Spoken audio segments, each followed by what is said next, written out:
Hello दोस्तों, कैसे हैं। आज एक नई वीडियो के साथ आपके सामने हाजिर हो रहा हूं आपके चैनल IIT सर्विसेज में। दोस्तों, स्कॉलरशिप में अब बायोमेट्रिक्स का भी क्राइटेरिया आ गया है, तो साथ ही साथ अब आपका स्कॉलरशिप जो काम होगा स्कॉलरशिप में, उसमें बायोमेट्रिक्स का भी एक क्राइटेरिया रखा गया है। यहाँ पर बिना बायोमेट्रिक्स के आपके स्कॉलरशिप फॉर्म को फॉरवर्ड नहीं किया जाएगा। तो यहाँ मैं पूरी बात अपनी इस वीडियो में बताऊंगा, बस वीडियो में शुरू से अंत तक बने रहे, कंप्लीटली देखें तो पूरी बात समझ में आ जाएगी। चलते हैं वीडियो की तरफ और आपको दिखाता हूँ। मेरे पास ये एक नोटिस है और इस नोटिस में सारी चीज़ें देख सकते हैं कि 25-26 से रिलेटेड यहाँ क्राइटेरिया कहा गया है और SC ST जनरल सबके लिए है। तो इसी बेस पर सारी चीज़ें होनी हैं।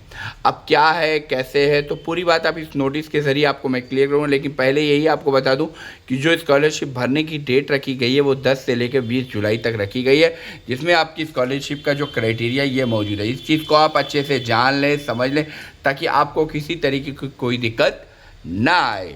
और फॉर्म भरने के बाद फॉर्म का जो क्लियर करना है वो उसके बाद सत्यापित करना है, वो सब कॉलेज के थ्रू होना है। तो यहाँ पर कॉलेज को जो क्राइटेरिया है, कॉलेज का क्राइटेरिया जो है वो 4 स्टेप में, 1 स्टेप है, 2 स्टेप्स है, 3 स्टेप्स है और चौथा स्टेप है। तो मैं आपको दोनों सारी स्टेप्स के बारे में बता। पहला यहाँ पर आपका फॉर्म को रिसीव किया जाएगा, ये रिसीविंग का मामला होगा। दूसरे आपके फॉर्म को वेरीफाई किया जाएगा।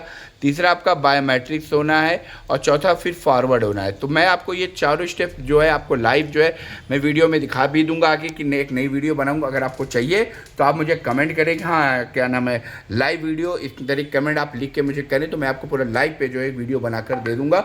तो वो आपको समझ में आ जाएगी कि कैसे कॉलेज के थ्रू फॉरवर्ड होता है। लेकिन दोस्तों शर्त ये है कि उस वीडियो पे लाइक और कमेंट थोड़ा रहना चाहिए।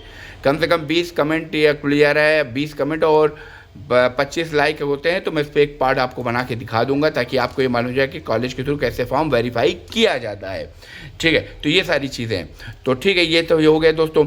इसके साथ ही साथ यहाँ पर सारी चीज़ें बताई जा रही हैं कि शिक्षा संस्था को सत्यापित अग्रसित करने का जो क्राइटेरिया दिया गया है ये दिया गया है।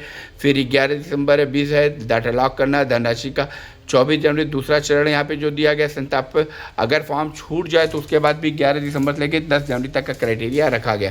तो ये सारी चीज़ें जो होनी है, फिर NIC के द्वारा आपका डाटा जो है वो चेक किया जाएगा। फिर एक तरीके से करेक्शन के बारे में जो बातें होती हैं वो यहाँ पर कही जा रही हैं, और अगर कोई त्रुटि होगी तो उसका भी डेट दी जाएगी। ये डेट सारी चीज़ें मौजूद हैं और आपका जो फिर स्कॉलरशिप है वो आपके खाते में 16 तक आ जाएगी। यानी मान के चलिए कि फरवरी मार्च कुछ स्कॉलरशिप आ गई हो, कुछ आने वाली होगी। तो उम्मीद करता हूँ दोस्तों आपको मेरी बात समझ में आ चुकी होगी, और अगर कोई डाउट्स है तो मुझे कॉन्टेक्ट करना ना भूलें, और ताकि आपको सारी चीज़ें हो सके।